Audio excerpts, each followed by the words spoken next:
Buenas tardes para todos y todas. Bienvenidos al ciclo El Atlántico Medieval.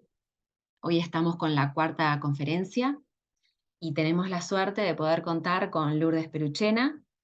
Ella está teniendo algunos problemas de audio que hemos podido solucionar y esperemos que se puedan mantener. Lourdes es una persona conocida por todos ustedes, de seguro. Ella es licenciada en Historia con especialización en Historia Europea Moderna.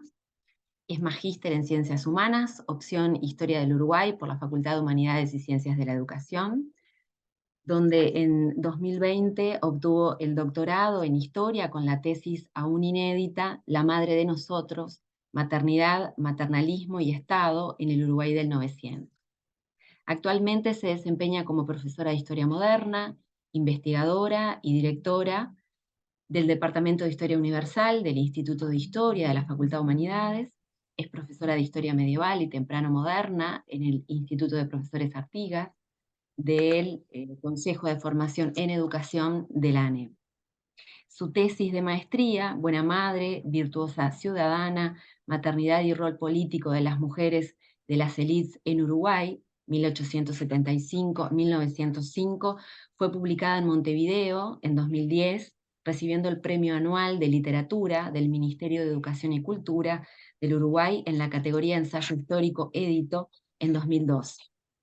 Fue becaria del Gobierno de Canadá para profundizar en estudios de género, ha presentado ponencias y conferencias en eventos académicos, ha elaborado capítulos de libros y artículos y ha participado en producciones de divulgación en Uruguay y la región.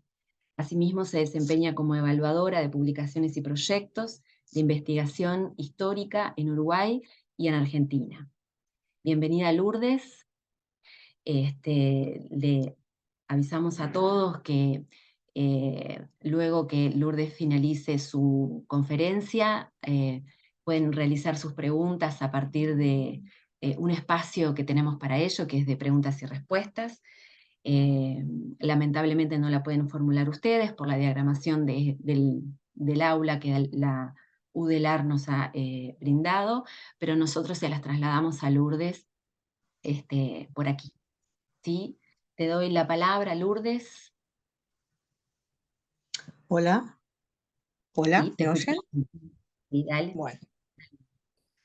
Bueno, violencia y género entonces en el medioevo hispánico, revisitando la producción historiográfica sobre un problema vigente en nuestras sociedades.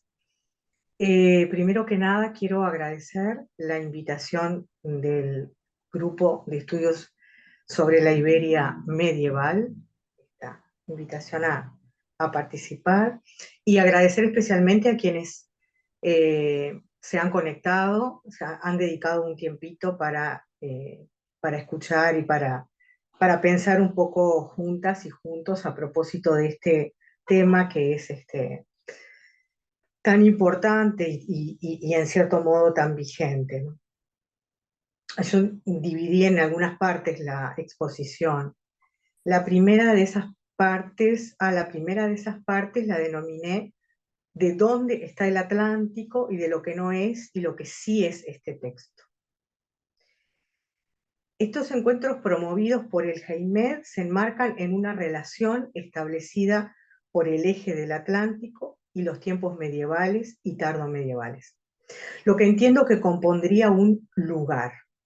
Partiendo de la definición de lugar de Liliana López Levy como una ubicación que adquiere sentido, que conlleva un sistema de relaciones y es interpretado en el marco de un sistema cultural y que se utiliza para vincular cuerpos, objetos, ideas, sucesos o fenómenos y reconocer que estos no pueden existir en forma etérea sin un anclaje territorial.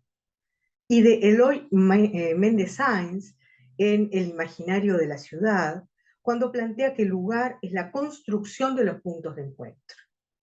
A partir de ello tomo al Atlántico como punto de encuentro entre los tiempos medievales y el presente, en tanto escenario de un asunto altamente convocante, entonces como ahora, y que transversaliza todos los aspectos de la vida de una sociedad. Me refiero a la tensión entre violencia y género, y más específicamente a su concreción en lo que hoy denominamos violencia de género. No me propongo con esta exposición lanzarme ni lanzarles a una comparación que no tendría fundamento ni sentido. Propongo simplemente repasar desde el aporte de la historiografía más actualizada lo que sucedía en la Iberia medieval, en algunas regiones más específicamente, para ayudarnos a pensar y a preguntar sobre el problema tal como se nos presenta hoy. O sea, propongo esta exposición como una caja de herramientas para el estudio o simplemente la reflexión en cualquier espacio-tiempo y comunidad. Propongo algo así como un retorno hacia ejes y problemas aportados por la historia para interrogar sobre su pertinencia y construir nuevas redes de análisis más ajustadas y afinadas, en palabras de la historiadora Arlette Farge. Insisto en aclarar además que lo que expondré no es producto de una investigación que yo esté llevando adelante. Solo referiré investigaciones de expertos, sirviéndome para la selección y jerarquización de mi experiencia desde la perspectiva de género. Fundamento mi accionar para el caso de este problema tan grave aún en nuestras sociedades, también en una aserción de Arlette Farge, donde ella plantea: es necesario intentar la aventura de la reflexión para no dejarse desbordar por el más deplorable sentimiento de fatalidad o de impotencia. Aún en el final de mi carrera me muevo según el mismo propósito del día en que me entregaron mi título de grado. ¿Para qué soy historiadora? ¿Qué hago como historiadora para aportar a la sociedad en que me muevo y a sus problemas más complejos especialmente? Lo que recuerda, y me recuerda, al historiador Simón Chamá cuando declaraba su rechazo tajante hacia la falta de emoción en la escritura de la historia e invocaba a los maestros para quienes la historia no era un lugar remoto y fúnebre, sino un mundo que hablaba en voz y con urgencia, apostando a devolver a la historia su inmediatez dramática. Chamá sostiene que la historia no debe disculparse por lo que es en realidad, el estudio del pasado en todo su magnífico desorden, es decir, en su latido, en sus voces y en sus silencios, en sus risas y en sus lágrimas, en su belleza y en su fealdad, en sus manifestaciones violentas, en sus heridas, en sus dolores también. De donde propongo recurrir a lo que el crítico literario Roberto González Echavarría define en su libro Mito y Archivo como el archivo. No se trata de un relato coherente como el de la propia historia, sino que narra desde las discontinuidades, desde los quiebres, desde las ruinas, desde el trauma, como también lo ha hecho el historiador Dominique Lacapra. Y desde ese lugar es que, aún no habiéndola elegido, yo considero muy acertada y muy buena elección la de la imagen que ilustra el afiche o el flyer, como se dice ahora, que publicita este encuentro, ¿no? Sobre cuya dureza o explicitud he recibido algunos comentarios. Asimismo, convencida de que los temas abordados en la investigación histórica deben procurar una instancia de encuentro con el presente, decido abordar este problema de rigurosa vigencia, como lo destaco en el título de la charla. Con gran frecuencia, a veces diaria, conocemos lamentablemente un caso de violencia de género en Uruguay, en la región, en el mundo. Un problema del presente que reconoce en su origen el cruce género y violencia y se manifiesta tanto a nivel urbano cuanto rural, atravesando todos los sectores socioeconómicos, étnicos y culturales. Por todo lo cual, decidí aprovechar esta instancia para abordar desde la perspectiva de género ciertas formas de violencia interpersonal que involucraron a varones y mujeres de distintos estamentos sociales en el escenario de la España de la medievalidad plena y tardía, es decir, entre los siglos XII y XV aproximadamente. Y vamos a dedicar esta charla entonces a Natalia Lagos y Valentina Cancela. La parte 2. Género y violencia, definiciones teóricas. Es notorio cuánto han variado las concepciones de género a lo largo del tiempo y las sociedades, influyendo en los territorios sociales y culturales, por decirlo menos, asignados a varones y mujeres. Estas interpretaciones y representaciones operan como componentes fundamentales de todo sistema social. Las fronteras de género se marcan con una diversidad de propósitos de índole política, económica y social. Y por lo mismo se trata de fronteras movibles, negociables, y no siempre se explicitan, sino que en general se inscriben en el nivel de la naturalización.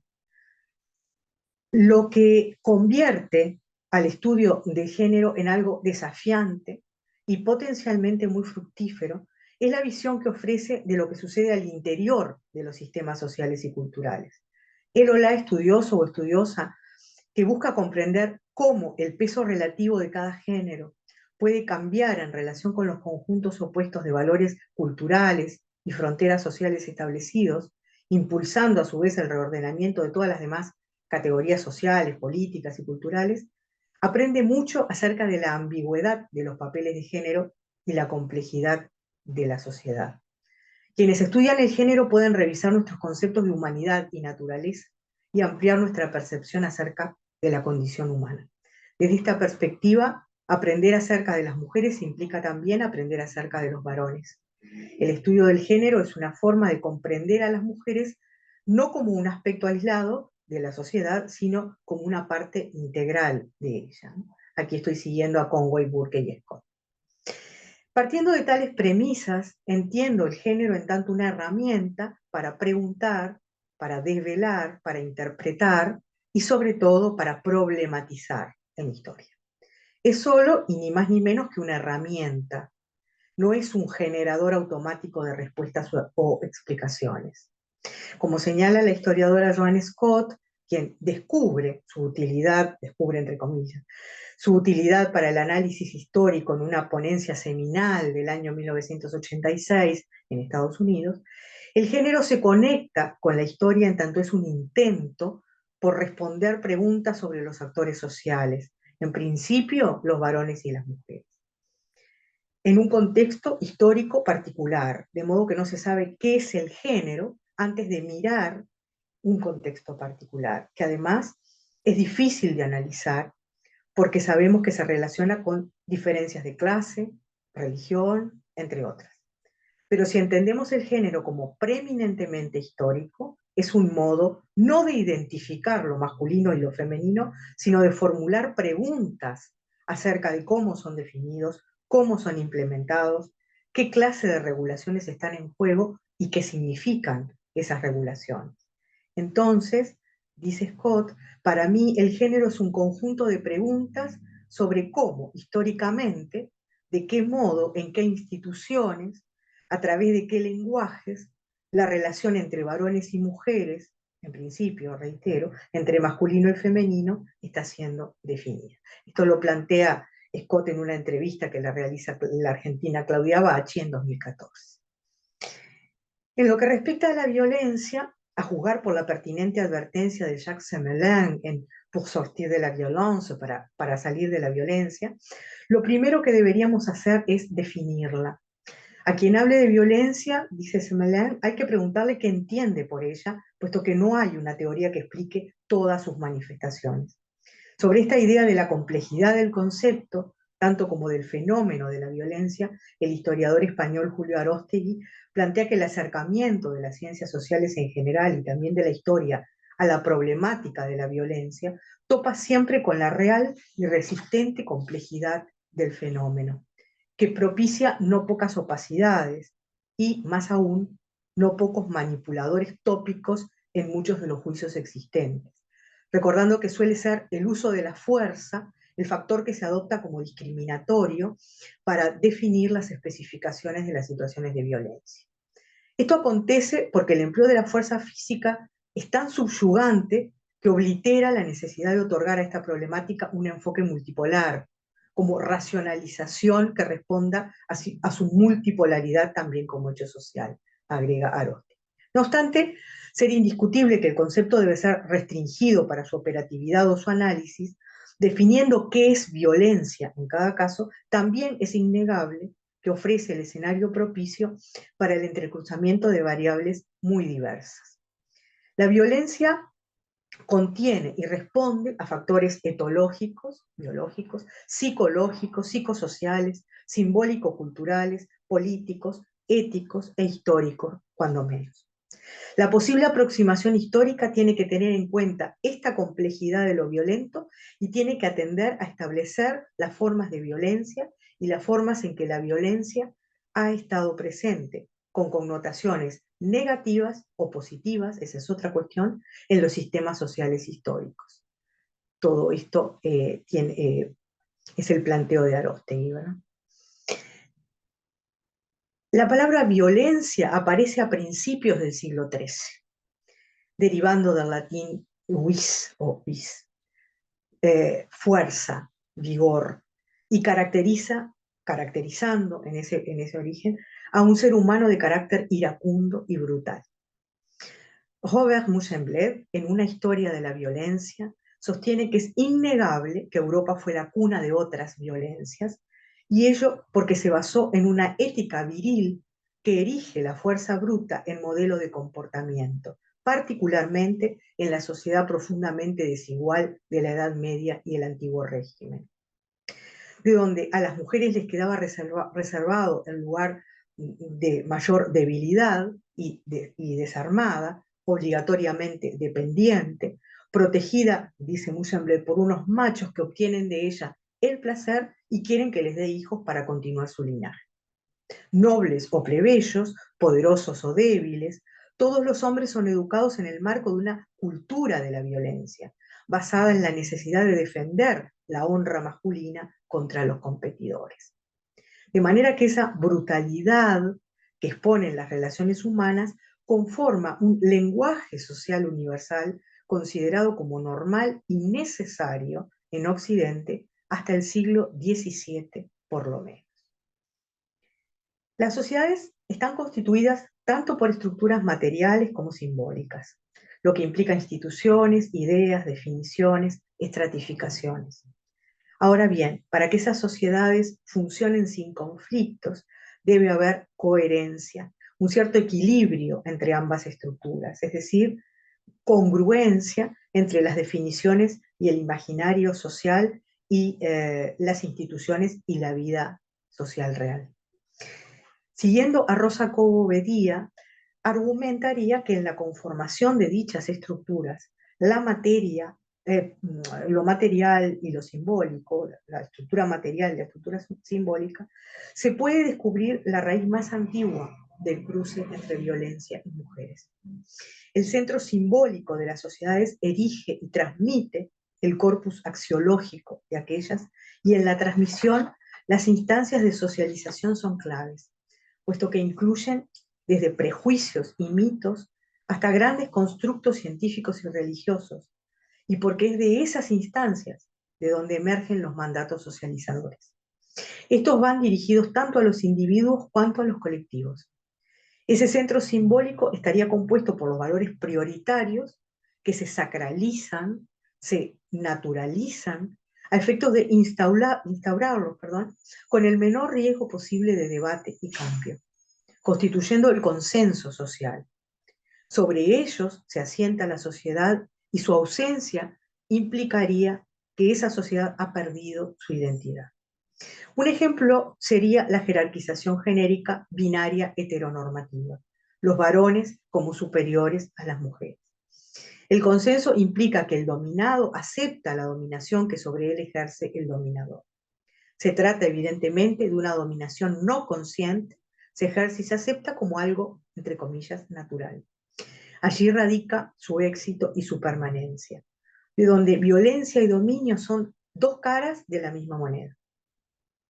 La invisible y, por naturalizada, violencia patriarcal no es una marca disfuncional del sistema, sino que forma parte del sistema. Por ello, según Job Obedía, un sistema de tipo patriarcal no puede funcionar sin el recurso de la violencia, convirtiendo a sus instituciones vertebrales y paradigmáticas en profundamente coactivas. Las estructuras materiales de una sociedad, por su parte, incluyen las relaciones económicas, políticas, culturales, genéricas, etc., y las identificamos como poder político, poder económico, familia, instituciones religiosas, entre otras. Cada una de ellas, además, recupera y potencia la jerarquía de género. Y si bien operan con respecto a varones y mujeres, lo hacen muy significativamente con respecto a las mujeres. Por ejemplo, cuando las alejan o excluyen de los espacios de poder y o de toma de decisiones. Cuando se las explota en términos económicos, por ejemplo, en el acceso directo a los principales recursos, o con la creación e instalación de patrones sociales devaluados que reflejan su inferioridad mediante leyes, mediante normativas consuetudinarias, mediante tradiciones, en definitiva, relatos de la exclusión o la inferioridad de las mujeres. Resumiendo, tanto las estructuras simbólicas como materiales devienen en fuente de violencia referida a las mujeres. Se trata de una violencia simbólica y material, estructural y de carácter instrumental, ya que las estructuras de tipo patriarcal se reproducen mediante mecanismos naturalizados o bien enmascarados. Les recuerdo que estábamos siguiendo aquí a Rosa Cobo Benía. Teniendo en cuenta que se ha vuelto un lugar común la asociación Edad Media-Violencia, refiriéndose una y otra vez a la época como esencialmente violenta. Desde el campo de la historiografía medieval, solo desde hace poco tiempo, la violencia viene siendo estudiada en forma programática, concienzuda, como coordenada ineludible para comprender la época. Respecto de la violencia en el occidente europeo pleno y tardo medieval, la historiadora argentina Cecilia Devia, proponiendo un enfoque disciplinario, reconoce dos momentos en el abordaje desde la historiografía. El primero, donde ha sido estudiada por la escuela marxista fundamentalmente, cumpliendo una función transicional, en tanto generadora de un nuevo sistema.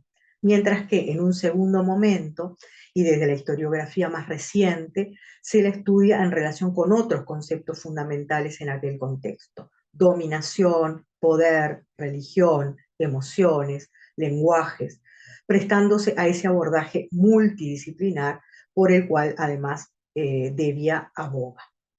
Los estudios que vinculan la violencia con el género en el marco de la medievalidad, y específicamente en lo que hoy designamos como violencia de género, en el matrimonio o la familia o la comunidad, se han venido incrementando en los últimos años. Para la península ibérica, que es el escenario cuyas investigaciones tomaré como referencia, se cuenta con trabajos pioneros, como los de Ricardo Córdoba de la Llave y María Teresa López Beltrán, por ejemplo. Se trata entonces, lo que viene a continuación en esta exposición, de abordar la violencia de género en las modalidades que implican el maltrato ejercido hacia mujeres mediante la humillación verbal, diversas formas de vejación y abuso, el golpe, la violación y la muerte por parte de un varón, sea su padre, su esposo, el señor, otro miembro de su familia o de la comunidad. Es decir, diversas formas de maltrato en espacios de cercanía y de comunidad. Ello estaría dejando fuera, por ejemplo, la violencia ejercida sobre las mujeres por los guerreros en invasiones o luchas interseñoriales u otra forma de conflicto bélico. Tampoco me referiría a las formas de maltrato sobre mujeres marginadas o de minorías étnico-religiosas. Solamente abordar el caso en relación a las minorías étnico-religiosas, solamente abordar el caso de las moras y judías ameritaría un tiempo y una profundización que excede los límites de esta exposición, ¿no? Amerita una exposición ad hoc, puesto que hacia fines de la Edad Media, en la Castilla del XV, por ejemplo, y en el marco de las conversiones forzadas, se generaron diversos problemas que afectaron la convivencia armónica entre las distintas comunidades, entre ellas registrándose formas específicas de violencia hacia las mujeres. Estas han sido estudiadas, por ejemplo, por la historiadora española María Jesús Fuente en su artículo Más allá del amor, mujeres moras y judías víctimas de violencia en la Castilla del siglo XV, un artículo de 2017, donde presenta 6 casos específicos de violencias padecidas por las mujeres de las minorías, aunque no siempre fueran por efecto de su compromiso religioso, sino por el simple hecho de ser mujeres, lo que la vuelve aún más enriquecedora como mirada. Mientras que para el caso de Andalucía, por ejemplo, podemos mencionar el estudio de la historiadora Manuela Marín Niño en Mujeres en Al-Andalus del año 2000. Repito los nombres de estas historiadoras porque si quieren a alguien le interesa. María Jesús Fuente, el artículo es de 2017, Más allá del amor, mujeres moras y judías víctimas de violencia en la Castilla del 15, y Manuela Marín Niño en Mujeres en Al-Andalus. Tercera parte, elementos generales. El historiador Ricardo Córdoba de la Llave, especialista en el estudio de la violencia en la Edad Media en sede hispánica, suele dedicar un renglón especial de sus artículos a señalar los severos problemas a nivel de fuentes que afectan sus estudios. Dichos problemas se manifiestan principalmente en 2 cuestiones. En cuanto a la escasez de fuentes de origen judicial, cuya información es muy valiosa, ya que ofrecen datos de primera mano sobre los distintos casos particulares, y en cuanto a la temporalidad, porque lo poco que se encuentra en ese sentido resulta bastante tardío, concentrándose a fines de la medievalidad o incluso desde algunas periodizaciones en lo que ya sería una temprana modernidad, es decir, en ese impreciso terreno que implican los siglos XIV y XV. De acuerdo con los estudios sobre criminalidad para Francia, la península itálica y la península ibérica, es posible establecer que ocurrió un mayor número de delitos en las ciudades y zonas más pobladas. También sabemos que se han identificado como las áreas de mayor marginalidad y comisión de delitos a nivel urbano, que van desde el hurto al homicidio, pasando por las violaciones, los sitios de mayor tránsito y sociabilidad, con numerosa presencia de forasteros, donde se juega y se bebe, es decir, tabernas, mercados, molinos, plazas, mesones, posadas, ventas, como en el caso del famosísimo caso del Quijote, ¿verdad? Que está escrito un poco después, que creo que como ejemplo funciona muy bien, ¿no? Es el caso de... Hay una mosquita que quiere aprender de historia medieval, evidentemente, eso es lo que estoy sacando aquí, no es que haya fantasmas a mi alrededor, hay una mosquita que quiere aprender. Es el caso, les decía, en el Quijote, el caso de Maritornes, ¿no? En la venta. En el mundo rural, estos sitios son, al contrario, los más yermos y despoblados, el campo, los colmenares, los caminos más apartados, donde la víctima no podía contar con la ayuda de nadie. Claramente, en el caso de las violaciones, era muy difícil que una mujer pudiera defenderse o pedir auxilio y que alguien la escuchara. Aunque a veces sucedían en los escasos puntos de sociabilidad rurales, como las ventas o posadas en los caminos, por recibir allí también forasteros y mercaderes, y donde acudía la población de las inmediaciones a vender sus productos. Sin embargo, no se debe desdeñar el protagonismo de la propia casa como escenario del delito, como escenario del crimen. Es un sitio al que resulta difícil acceder, pero por eso mismo los delitos allí cometidos adquieren mayor gravedad. Se viola en el espacio privado, en el interior de una vivienda particular, la suya o aquella donde trabaja, representando un lugar donde la víctima no puede defenderse o escapar fácilmente, pero también allí un marido maltratador golpea a su esposa o un padre castiga a sus hijos. En cuanto a la coordenada temporal, los estudios destacan la noche como el momento del día en el que se registraba el desarrollo de mayor violencia. La oscuridad amparaba al agresor, dificultando que la víctima pudiera identificarlo, además de facilitar la huida de aquel, ¿verdad? No obstante esto, hay que ser cautelosos con esta información, cautelosas, porque la nocturnidad era considerada un agravante del delito, a consecuencia de lo cual no deberíamos descartar que aun si el mismo no hubiera ocurrido en la noche, así se declarara para obtener las víctimas una mejor suerte en el juicio, ¿verdad? Y en la esperanza de que se tradujera en castigos de mayor envergadura para los comitentes del delito. Finalmente, en cuanto a los protagonistas, sabemos que la criminalidad no era privativa de un determinado grupo social, más bien al contrario. Todas aparecen inmersas en casos de violencia, si bien es posible señalar que los sectores sociales extremos, la oligarquía urbana y los más desposeídos, lo eran con notoria mayor frecuencia que los sectores medios, como mercaderes y artesanos. En el caso de la oligarquía urbana, se explica en el hecho de que hicieron un mayor uso de las armas en la época y que con mayor frecuencia debían recurrir a su uso por amenazas o agresiones a efectos de mantener el dominio familiar y social. Además de que sus relaciones con la justicia eran más laxas, ya fuera por amistad con los alcaldes, con los alguaciles, con los jueces, o bien por temor de las víctimas a sus represalias, ¿no? Al tratarse de personajes muy, muy poderosos, y esto las disuadía de denunciarlos. En cambio, para el sector situado al otro extremo, diversos historiadores advierten una clara asociación entre violencia y marginación social. Individuos que no contaban con la posibilidad de formar una familia o de tener un núcleo parental, ya fuera de sangre o artificial, sabemos la importancia del parentesco artificial, la importancia clave del parentesco artificial en la Edad Media, para contenerlos, recurrían a la violencia, por ejemplo, para satisfacer sus apetitos sexuales o para hacerse de bienes para la supervivencia. O sea, integrantes de una realidad social de ribetes dramáticos por la pobreza o incluso la miseria.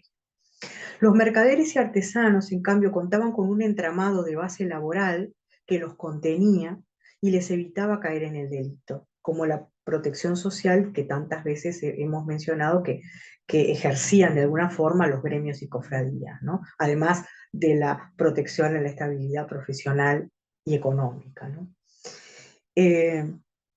Parándonos del otro lado del mostrador, es decir, preguntándonos qué grupo social habría padecido más la violencia, la respuesta en principio es similar, en todos los grupos se la padeció.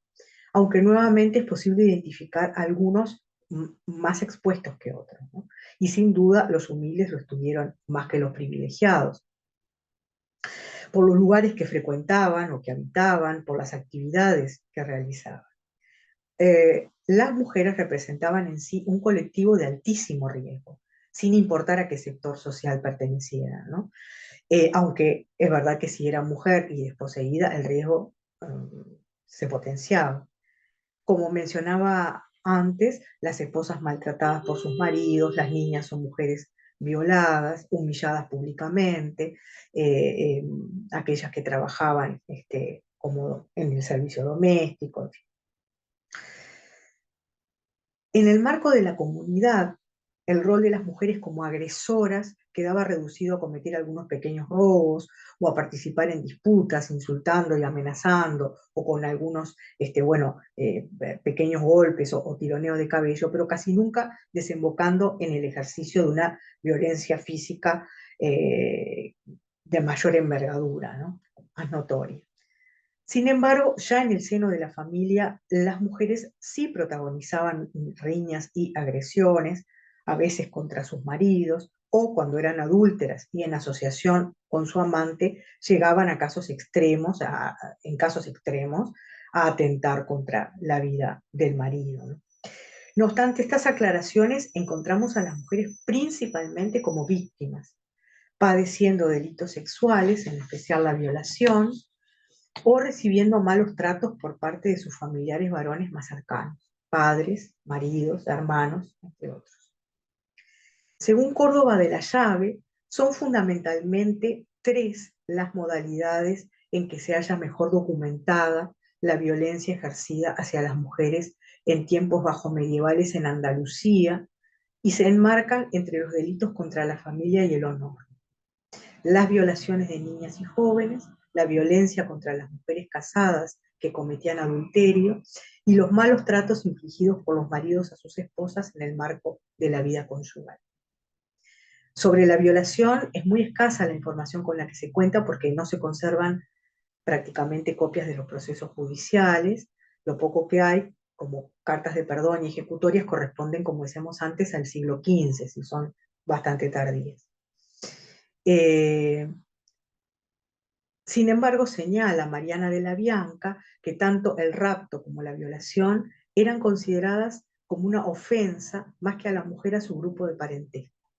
La querella era siempre de los familiares de la mujer ultrajada. En ese sentido, la condena era diferente si la mujer era soltera o casada, considerado, en el caso de casada, ¿verdad?, considerada más valiosa porque era propiedad ya de otro linaje, de otro hombre, pero en realidad de otro linaje. La viuda, el caso de la viuda es especial porque queda en un término medio, puesto que había sido propiedad de un hombre que ya había muerto y la deshonra entonces podía anularse mediante el matrimonio de esa mujer, de esa viuda, con su violador. El límite entre la violación y el adulterio era muy delgado porque se consideraba que finalmente el deseo siempre vencía a las mujeres y ellas consentían a la relación sexual. Esto lo tomamos de Mariana de la Bianca, como les decía, Mariana de la Bianca en Relaciones de Poder desde la perspectiva de género en la Edad Media. Es una ponencia de 2013. Me voy a detener un poquito en la violación para después entrar en la cuarta parte, ya en el caso de la violencia contra las esposas. Según los registros, la mayor parte de los agresores procedía de los sectores medios y bajos de la sociedad. Esta sobrerepresentación puede deberse a que se trataba de sectores demográficamente más cuantiosos, ya que en los sectores aristocráticos posiblemente los casos de violación eran ocultados y no denunciados, para evitar que los linajes se vieran afectados en su buen nombre. Un dato interesante es la cercanía y la frecuente relación de los agresores con la familia de la víctima, criados, vecinos, amigos o incluso miembros de la propia familia. Es bastante lógico porque facilitaba el conocimiento y el contacto entre el violador y su víctima. En lo referido a la actividad de las víctimas, predominan las mozas de servicio y criadas. Es otra vez el caso de Mari Tormes, ¿verdad? La moza de servicio allí en la venta, sobre la cual intenta un abuso Don Quijote. Eso podría explicarse en que estas mujeres estaban mucho más expuestas al trabajar fuera de su casa, en granjas, en mesones, en mercados, pero también porque por motivos laborales muchas debían pasar largas temporadas conviviendo con hombres solos, pero también porque eran muy numerosas las jóvenes de los sectores medios y bajos que se veían obligadas a trabajar como sirvientas por algunos años de su vida para reunir una dote. Todo esto convertía a las mozas de servicio en una población de riesgo respecto de la violación. Estaban alejadas de su familia y su honestidad no era muy valorada. Hay que tener en cuenta en su caso que son las violaciones más denunciadas por el grado de afectación que importa para la víctima, que era en general virgen, y la agresión le hacía perder su honra. Pero también porque se condenaba fuertemente en el entorno social el crimen cometido contra una niña, y por lo tanto se podía alcanzar un castigo mayor para el agresor. Por último, las investigaciones señalan que el escenario más común donde se perpetraba el crimen era la casa del agresor o la casa de la víctima. Se valoraba especialmente la resistencia que esta víctima hubiera opuesto. Esto era clave para determinar que no era una denuncia falsa o que los implicados ya no convivían, ya no eran convivientes previos, ¿no?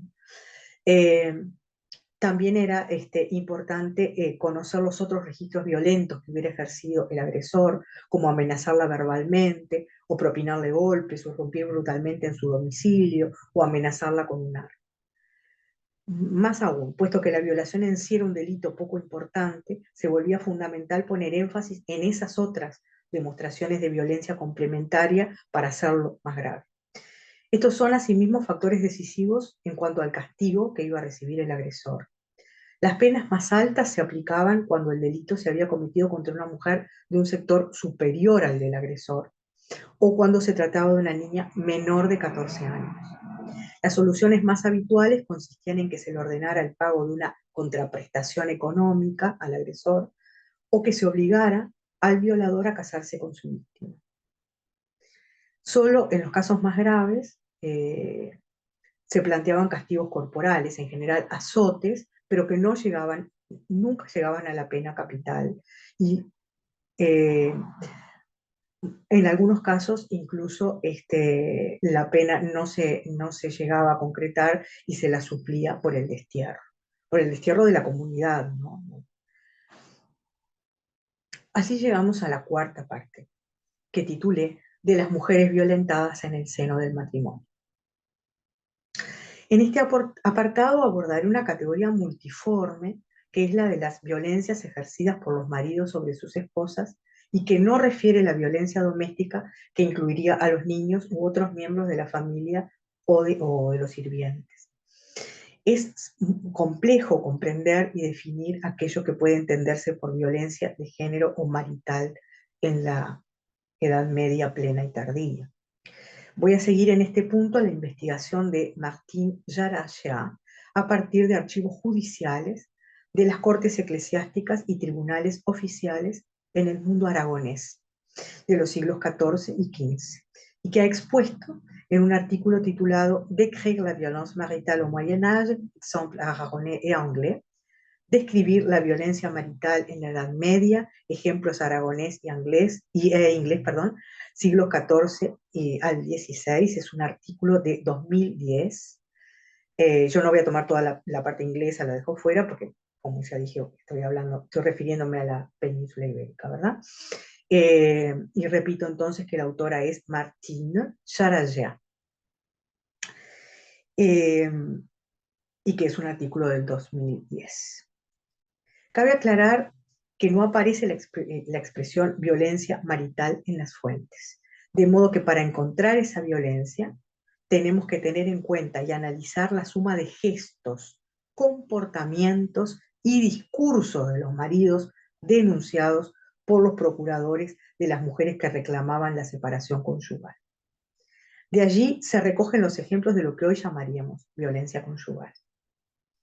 Repito, lo que tenemos que leer, a lo que tenemos que preguntar, es a los gestos, comportamientos y discursos de los maridos denunciados a partir del discurso de los procuradores de las mujeres que reclaman la separación conyugal con motivo de haber sufrido esa violencia de parte de sus esposos. Es una cuestión compleja porque se trata de analizar una forma de violencia cuya existencia no necesariamente, como les decía, se reconoce en las sociedades medievales. En los tribunales eclesiásticos, los abogados intentaban dar forma y sustancia a lo que el derecho canónico calificaba de sedicias, apuntando a generar una causa que pudiera ameritar la separación de cuerpos, designada hasta la cama y la mesa.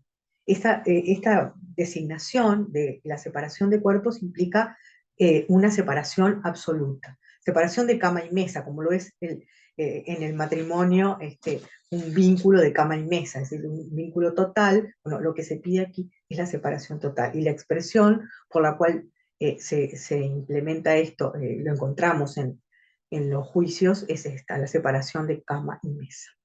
Para ello debían elaborar un discurso, esos procuradores, un discurso que superara el obstáculo mayor que implicaba la corrección marital. La corrección marital existe, esa es la partida el punto de partida, existe la corrección marital. Esa forma de brutalidad física entre cónyuges era perfectamente admitida e incluso recomendada en la Edad Media. La necesidad de superar la corrección marital para convencer a los jueces eclesiásticos de otorgar la separación de cama y mesa a las mujeres golpeadas o a las mujeres violentadas, condujo a los representantes legales de esas mujeres a plantear los actos violentos del que fueron víctimas como de carácter inaceptable. Para ello tenían que construir un umbral de lo intolerable entre una violencia admitida de parte de los maridos hacia las esposas y una violencia que no debía ser justificada por el privilegio de los maridos a practicar la corrección marital. Para Didier Fassin y Patrice Bourdelet, lo intolerable es siempre asunto de construcción social. En el escenario judicial constituyó el resultado de las formas de calificación que los procuradores accionaron mediante las proposiciones o libelos presentados ante los jueces eclesiásticos para que citaran a comparecer a los maridos acusados y que finalmente lograr el divorcio. Exigía que los actos denunciados sustentaran la idea de exceso y destacaran la relevancia del abuso del poder del marido al punto de poner en peligro la vida de la esposa. La elaboración de un umbral de lo inadmisible se revela como algo indispensable para esperar que la fuerza de la autoridad pública, encarnada en este caso por los jueces eclesiásticos, terminara por irrumpir en la intimidad de las parejas y lograr la sentencia de divorcio. Para favorecer esa irrupción de las autoridades en la intimidad del matrimonio, los procuradores se sirvieron de elaboradas e inteligentes estrategias argumentativas que operaban por un doble procedimiento, por un doble procedimiento descriptivo. En la descripción de los hechos, por un lado, y en la descripción de los maridos violentos, por el otro. Se publicitaban los hechos, como habían pasado las cosas con el mayor lujo de detalles posibles, y se calificaba penalmente a los maridos. Ese es el doble procedimiento descriptivo. De modo que es necesario distinguir entre una violencia legítima, esperable, que era la de la corrección marital, esperable, deseable, sugerida, y ese umbral de lo inadmisible, judicial y socialmente construido, que conformaría la violencia marital que se debía castigar y que lograría que las mujeres obtuvieran la separación total del marido violento, evitando definitivamente la posible reconciliación de la pareja, que era algo que la Iglesia intentaba hasta el último momento, ¿verdad? O que se intentaba en general hasta el último momento. Es decir, la conciliación o reconciliación. La pregunta si la violencia marital existe en la Edad Media toma sentido si consideramos que los términos violento, violencia y aún violentamente están ausentes de la mayor parte de las fuentes consultadas.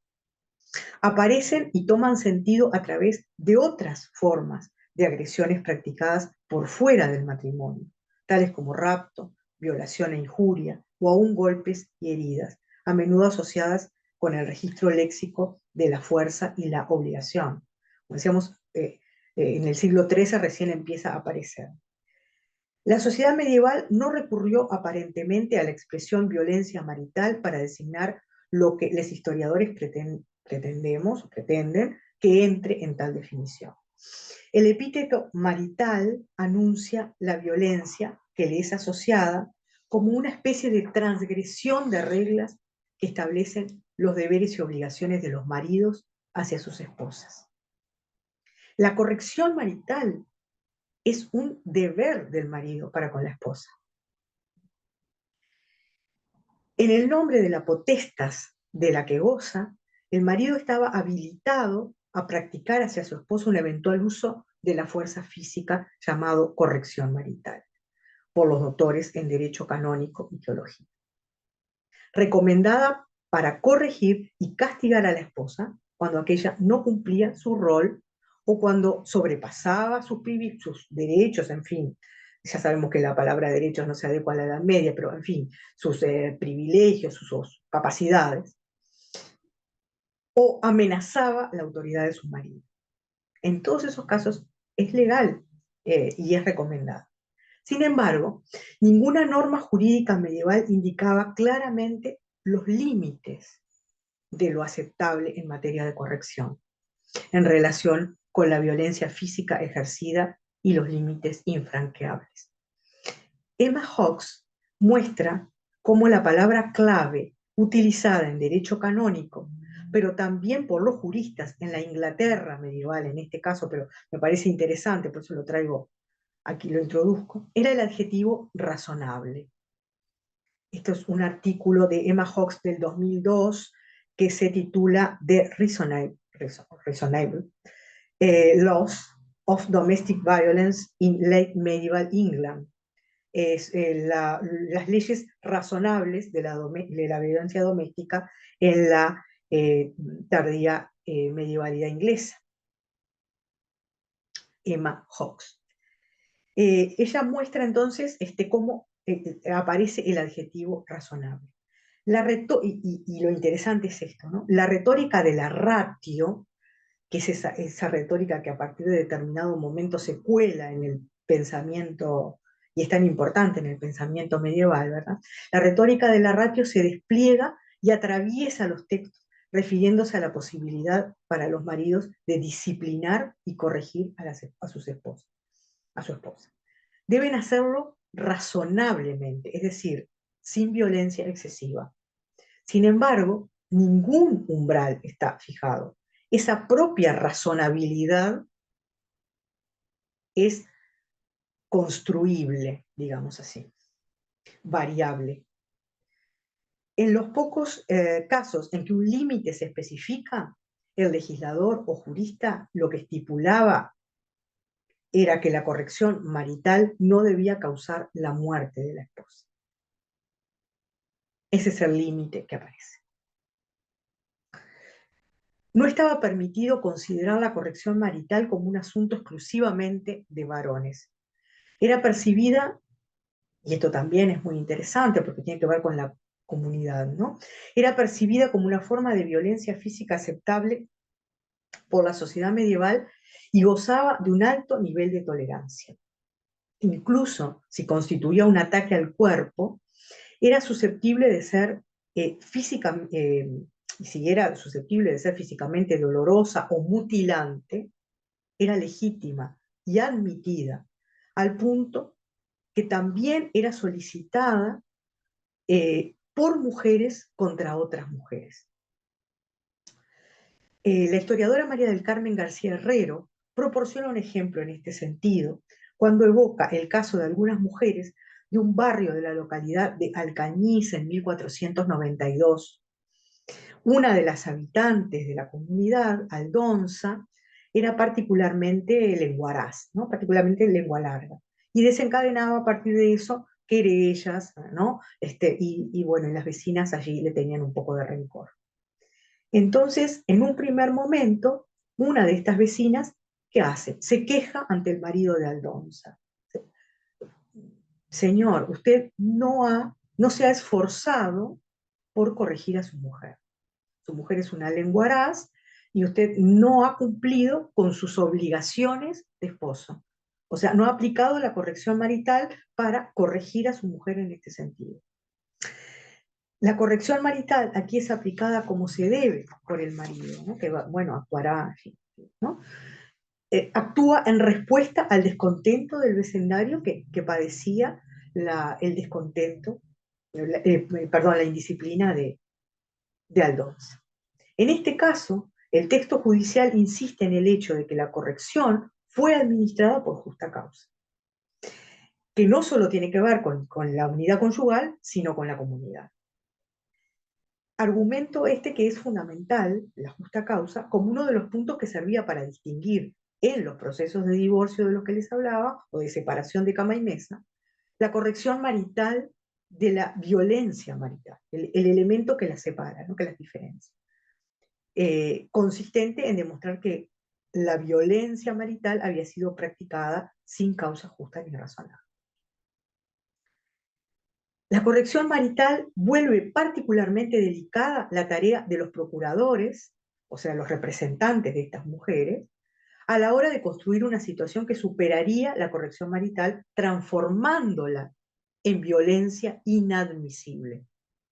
El umbral de lo intolerable, de lo inadmisible, se construye, y fíjense qué interesante esto, más contra que en relación con lo que establece la norma. Las nociones de abuso o exceso guían la lectura y la comprensión de los hechos alegados frente al juez por los procuradores, ¿no? Es el abusar, el excederse de un determinado límite lo que plantea ese límite, esa delgada línea entre la corrección marital y la violencia marital por la vía del abuso, por la vía del exceso. La cuestión es entonces encontrar ese umbral de lo intolerable. Y esto que me parece también francamente fundamental, ¿no? Según Fassin y Bourdelais, a quien ya les mencionaba, y estoy aquí sirviéndome de... a ver, disculpen. Creo que lo tengo aquí. Sí.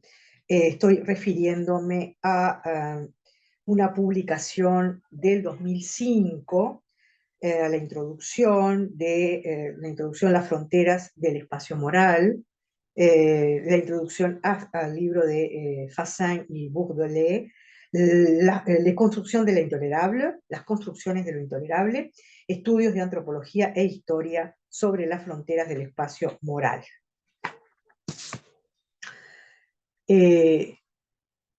Entonces, la cuestión, como decía, es encontrar el umbral de lo intolerable. Según lo que Fassin y Bourdelais planteaban, el empleo del sustantivo intolerable no presupone un deslizamiento de lo afectivo hacia lo normativo, sino que está dirigido a comprender el trabajo de los procuradores por intentar obtener que no se continuaran justificando los actos cometidos, ¿no?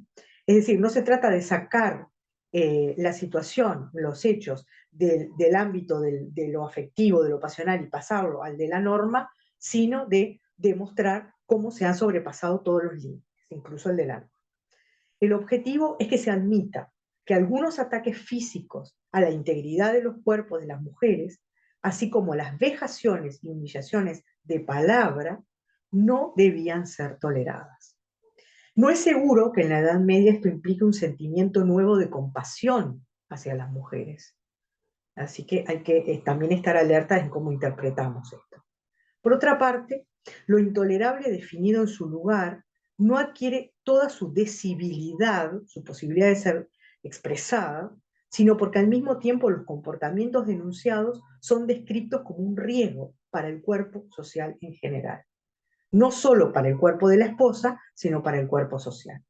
Los maridos violentos, los maridos que han pasado ese límite, que ha establecido, que se ha construido, se vuelven individuos peligrosos para sus esposas, pero también para la comunidad. Para convencer a los jueces, es necesario entonces que los procuradores sobrepasen el umbral admitido de la corrección marital y extraigan la nueva violencia incriminada de la intimidad de las parejas. O sea, que entren a la intimidad y hagan de esa intimidad algo público, para vincular a la comunidad en el riesgo. Denunciando sus efectos hasta fuera de las fronteras del hogar conyugal, es decir, publicitando esa violencia excesiva, los procuradores la hacen eventualmente accesible a la intervención de los jueces eclesiásticos. Se trata de mostrar una violencia que desborda hasta el espacio público, amenazando a los vecinos y a otras personas ajenas a la pareja en cuestión. Es una forma tal vez rebuscada, tal vez de rizar el rizo de lo personal político, ¿no? De modo que los hechos reportados frente al juez lo son de manera que parezcan ultra correcciones maritales, es decir, sobrepasando los límites de la corrección marital. La lectura de los procesos permite conocer un registro léxico común a todos los interlocutores del diálogo judicial, por lo cual poder acceder a esas fuentes debe ser realmente muy enriquecedor, ¿no? Para quienes estudian la lengua, por ejemplo, ¿no? Además de para nosotros quienes hacemos historia. Al momento de expresar lo que los individuos reconocen como violento en la relación conyugal del marido hacia la esposa, hablan de malos tratos. Procuradores y jueces sabían manipular el verbo maltratar o male tractarum, tractare, male tractare, mientras que los testigos lo empleaban bastante poco por sí mismos, porque pasaban más directamente al relato de los hechos. Entonces, los testigos relatan lo que vieron y los procuradores eh, lo ponen en palabras, digamos así. Y aprenden a utilizar este verbo, el verbo mal, esta expresión, digamos así, male tractare. Los malos tratos no se confundían con la corrección marital, se situaban mucho más allá, marcando cuánto la actitud de ese esposo era excesiva, había sobrepasado un límite. E incluso los procuradores podían acusar a las defensas de confundir venganza con corrección. Estos malos tratos se caracterizaban por golpes violentos contra el cuerpo de la esposa, dejando marcas terribles sobre el rostro, los brazos, las piernas. Los testigos insisten sobre el tamaño y color negro de los hematomas, cuyas huellas se ven, y sobre los rastros de sangre que fluían de los cuerpos castigados de las mujeres golpeadas. Un grado superior de gravedad era alcanzado cuando los golpes llegaban a quebrar un miembro o cuando las heridas provocaban mutilaciones tales que obligaban a la esposa a permanecer en cama. Todos estos, es muy importante que los testigos se explayen sobre estas características exteriores de los castigos recibidos o de la violencia recibida, porque esto era lo que permitía o avalaba o fundamentaba la construcción del límite o del umbral de lo intolerable por parte de los procuradores. Distinguir los gestos de violencia contra los cuerpos de las mujeres de aquellos de una simple corrección pasaba también por una descripción enfocada en los objetos empleados, en particular las armas blancas, dagas, cuchillos, espadas, que eran muy cuidadosamente especificados por los procuradores y los testigos. La intención de provocar daño, de herir o peor, queda claramente contenida en el cuadro de agresiones posibles, ¿no? Una daga, un cuchillo, una espada no eran instrumentos utilizados dentro de lo concebido como corrección marital. Los maridos más hábiles saben esto y se defienden reconociendo únicamente golpes dados con pies y manos. No reconocen en ningún momento haber utilizado un arma. Pero en el proceso está claro que lo propio del maltrato es poner a la esposa en riesgo de muerte. Los procuradores se afanan en demostrarlo en sus alegatos, en describir tan precisamente como fuera posible todos los hechos relacionados a un comportamiento, si no criminal, al menos criminalizado con la retórica apropiada por parte de los procuradores. La táctica de estos, que se diseñaba cada vez más claramente, por ejemplo en Zaragoza, insistía en el brutal peligro de muerte que corría la esposa. Y es esto, la expresión periculum mortis. La expresión periculum mortis, el periculum mortis corrido por la esposa, el peligro de muerte corrido por la esposa, se va instalando ahí como en ese límite de lo intolerable, ¿no? Construyendo el límite de lo intolerable, permite observar claramente que en los alegatos, por lo menos con los que se cuenta, el umbral más allá del cual toda brutalidad del comportamiento del marido era juzgada excesiva es esta, ¿no? Sí, está. La mejor manera de anunciarlo es presentar al marido violento como un casi asesino en el pasado, pero también como un futuro asesino potencial en el futuro. Es decir, no podemos, casi la mata, puede matarla en el futuro. Lo intolerable, entonces, toma forma de esta manera. Esto se va traduciendo en lo intolerable, en aquello que no existía. Esto es lo que me parece muy interesante de cómo los argumentos y el consenso de un grupo, en fin, y los juristas y su manejo de determinado discurso van construyendo eh, ese umbral de lo intolerable, ¿no? Eh, Paralelamente, la descripción de la violencia se desliza subrepticiamente hacia la descripción del violento, con el argumento de la locura. La locura del marido forma parte del peligro en el que queda la esposa si no se produce esa separación total. Para la oficialidad cesaro-agustina, el desarreglo del comportamiento marital, cada vez más firme en los procedimientos, es uno de los elementos claves en la descripción del cónyuge. Entonces empieza a aparecer ahí estas ideas de loco, furioso, fuera de cualquier forma de autodominio. El marido incriminado no está apto para proceder razonablemente. Y acá volvemos a aquella idea que planteaba Emma Hawkes de el límite de lo razonable, ¿no? El castigo razonable, la corrección razonable.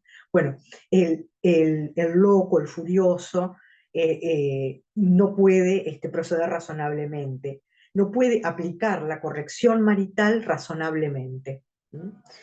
Eh, el argumento de la locura, por ejemplo, va a tomar mucha fuerza en el siglo XVI en la oficialidad de Zaragoza, según lo plantea Charachá, coincidiendo con el momento en que Foucault sitúa el nacimiento de la sinonimia entre locura y de raison, o sea, locura y falta de razón.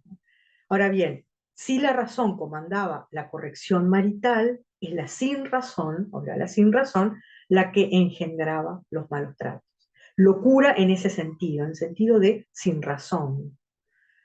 Eh, Destaco esto porque nos puede resultar útil también para estudiar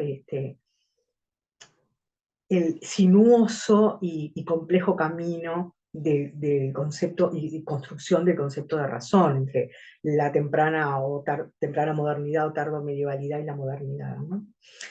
El resultado era que el juez dedujera una especie de incapacidad del marido, al cual ya no era posible confiarle la responsabilidad de la esposa, porque no puede cumplir con la corrección marital ni ni con cualquiera otro de sus deberes, ¿no? La incapacidad para cumplir un rol esperado es elaborada a partir del límite trazado entre los individuos aptos a seguir como maridos y aquellos que era necesario apartar de la célula conyugal.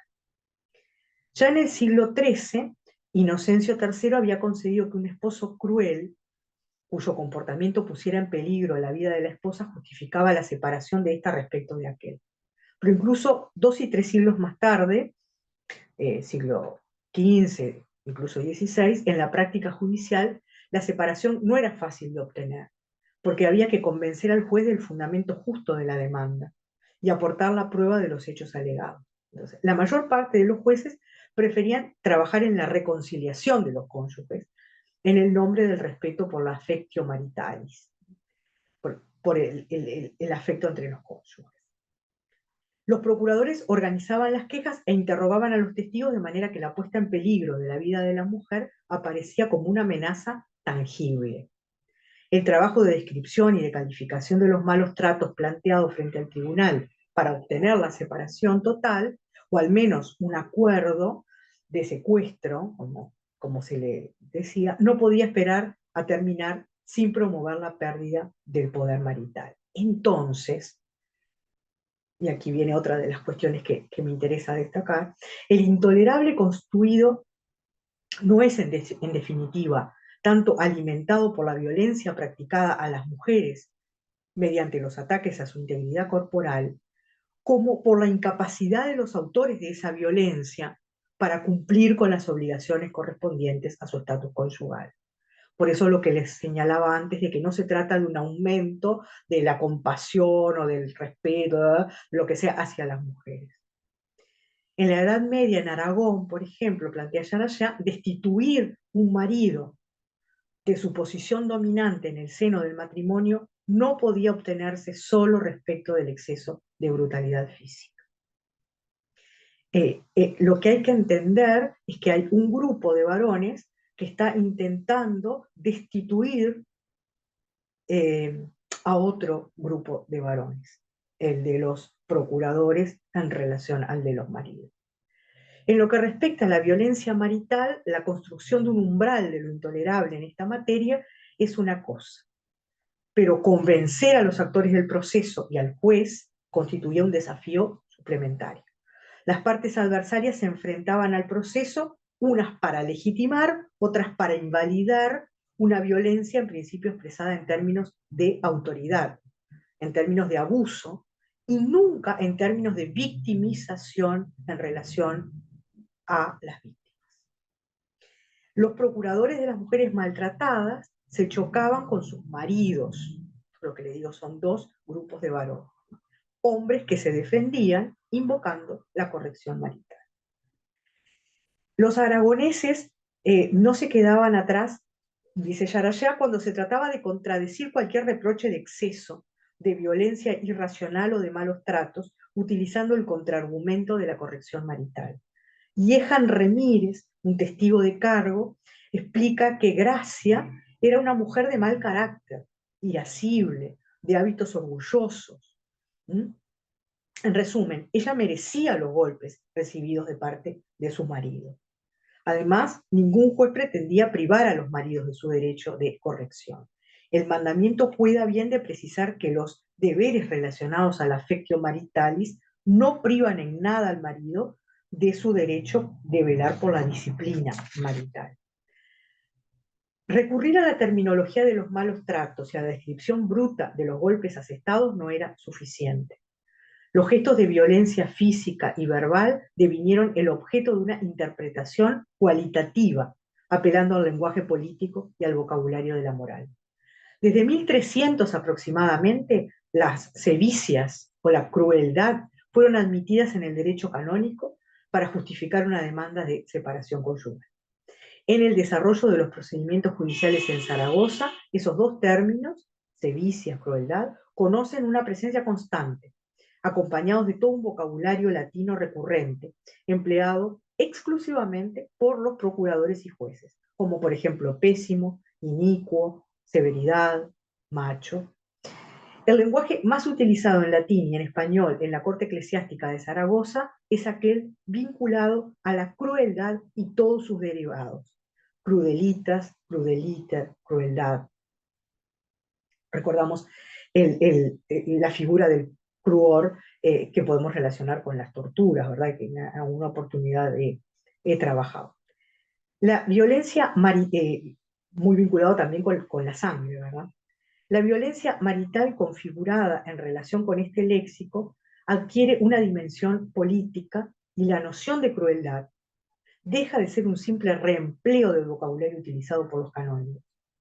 Para Daniel Baraz, en Violence or Cruelty, an Intercultural Perspective, violencia o crueldad, una perspectiva intercultural del 2004, la construcción del concepto político de crueldad, iniciado en el cuadro de la lucha de la Iglesia contra los poderes seculares, servía ya en el siglo XII para marcar la violencia del otro con carácter ilegítimo. Esto también es muy interesante porque esta idea de crueldad luego pasa hacia la institucionalidad estatal, en fin, ¿no? Es decir, continúa adquiriendo carácter político. La descripción dio un paso suplementario a mediados del siglo XVI en Aragón. Los procuradores no se detenían en los hechos y su interpretación.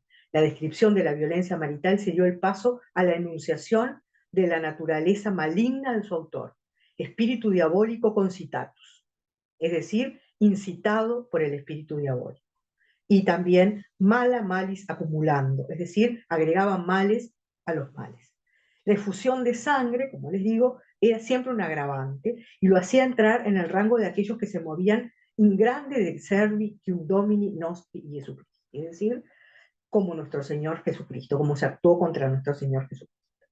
En 1532, el procurador de Antonio Navarro habla de delitos de maltrato. La criminalización del marido violento estaba en marcha, porque la sola descripción de los hechos no bastaba, por más sórdidos que fueran. Los testigos cuentan que escucharon decir a los maridos, vociferar que iban a matar a sus esposas, amenazas proferidas acompañadas de blasfemias, y los procuradores hacían lo que fuera para transformar esa violencia en inadmisible.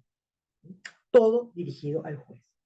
La evolución estaría perfectamente acabada a mediados del 16, cuando ciertas fórmulas para anunciar y denunciar al marido violento irrumpieron en los liberos dirigidos al juez eclesiástico, al juez civil, pero en términos muy parecidos a los empleados en el penal para designar a los acusados de crímenes en las cortes seculares.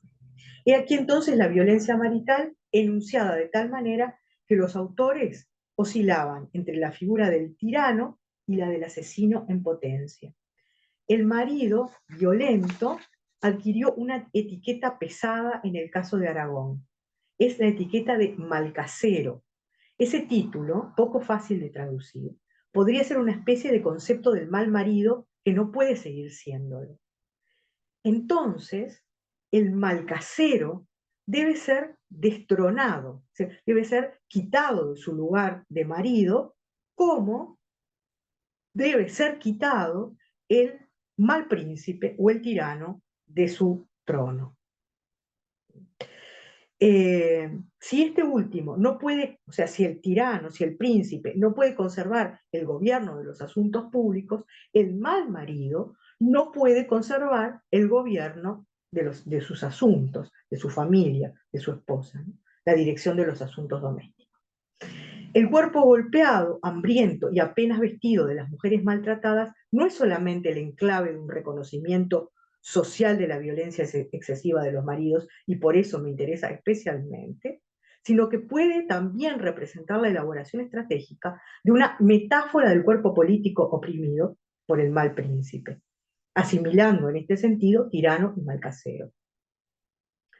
Si decir la violencia, describirla y calificarla tiene por objeto hacer cambiar un estado de situación, es necesario admitir que la acción de los procuradores no es tanto la de hacer cesar la violencia marital en sí, sino la de hacer cesar la cohabitación de los esposos. La eficacia de la argumentación se mide en las decisiones del juez cuando son conservadas en forma de mandato, de sentencia, acordando la separación, bueno, o al contrario, impulsando a los esposos a retomar la vida en común. En lo que concierne a los sentimientos de las mujeres maltratadas, el silencio es casi completo. Los testigos hablan raramente del miedo de esas mujeres respecto de sus maridos. Los procuradores no evocan, sino excepcionalmente, las emociones de esas víctimas, como la ansiedad que algunas experimentan por la idea de tener que seguir viviendo con sus maridos. A veces, frente a los notarios, las esposas violentadas se declaran desesperadas, pero nunca son descritas como oponiéndose a lo que sufren, porque si así lo fueran, sería contraproducente, porque pasarían a ser leídas como esposas rebeldes, ¿no? Y dejarían de ser percibidas como víctimas. Se trata de hacer intervenir entonces un poder, el del juez, contra otro poder bien establecido, el de los maridos. Y esto no era fácil. La irrupción de las autoridades públicas en el campo de lo privado, de otra forma que por la vía de la moral, o sea, por la vía eclesiástica, de la moral, de la penitencia, de la confesión, fue muy delicada por mucho tiempo. Finalmente, es preciso señalar que la violencia ejercida por los maridos contra sus esposas en no pocas oportunidades terminaba con la muerte de la mujer, o de la mujer y el amante, si era el caso. Muertes avaladas o no por la justicia, pero ejecutadas con la anuencia, la orden o por la propia mano del marido engañado. Cuando el esposo asesinaba a su esposa, no era especialmente castigado, si bien esto se fue modificando paulatinamente, porque del 1000 en adelante no fue considerado un privilegio del marido hacer justicia por mano propia en esta situación. De tal modo que para el siglo XV el panorama era bastante confuso, ya que se mezclaban sentencias que justificaban el accionar con base en la legislación vigente y otras en que se condenaba ese accionar de acuerdo a las modificaciones que venían procesándose. Por lo general, la violencia física en casos de adulterio se traducía en golpes o humillaciones verbales que apuntaban a obtener la solicitud de perdón por parte de la esposa adúltera, ¿no? Como también señalan los investigadores, no eran infrecuentes los casos en que el esposo concedía ese perdón solicitado. Cuando el marido actuaba de esta manera, concedía el perdón y volvía a convivir con su esposa, debía otorgarle la llamada carta de perdón, acto que en la época era considerado justo y valorado como muestra de valentía por parte de ese esposo para superar el problema y, ante todo, pensar en su linaje, en mantener fuerte su linaje. Bueno, para finalizar, unas reflexiones. Como bien señala la historiadora argentina Mariana de la Bianca, a quien ya les mencioné, en Relaciones de Poder desde la perspectiva de género en la Edad Media, un artículo del 2013, Relaciones de Poder desde la perspectiva de género en la Edad Media, 2013, la representación de los relacionamientos masculinos-femeninos por la violencia en el marco de la sociedad medieval remite a los tiempos en que la Iglesia imponía la monogamia y la indisolubilidad del matrimonio y promovía la exogamia, al tiempo que entraban en tensión, como lo advierte Duby en El Caballero de la Mujer y el Cura, una moral laica, sustentada en los valores de los caballeros feudales, donde primaban la fuerza y el instinto, y una moral eclesiástica, severamente normada, enfocada en la condena de lo instintivo. En la sociedad medieval, entonces, las mujeres debían, por naturaleza, ocupar un lugar secundario. No se concebía la idea de un equilibrio o complementariedad entre mujeres y varones. Mientras que las primeras representaban lo irracional, la capacidad de despertar los instintos masculinos, tratándose de un ser peligroso pero indispensable para garantizar la reproducción del linaje, los varones representaban lo masculino, el patrón normativo. De ello resultaba que la necesaria reproducción se concretara bajo un orden paulatinamente construido mediante el recurso a mecanismos ideológicos, jurídicos, políticos, establecidos por los mismos varones, por determinados colectivos de varones. Ahora bien, con el proceso de reinstalación del orden estatal, la violencia es uno de los elementos cuya modificación se persiguió.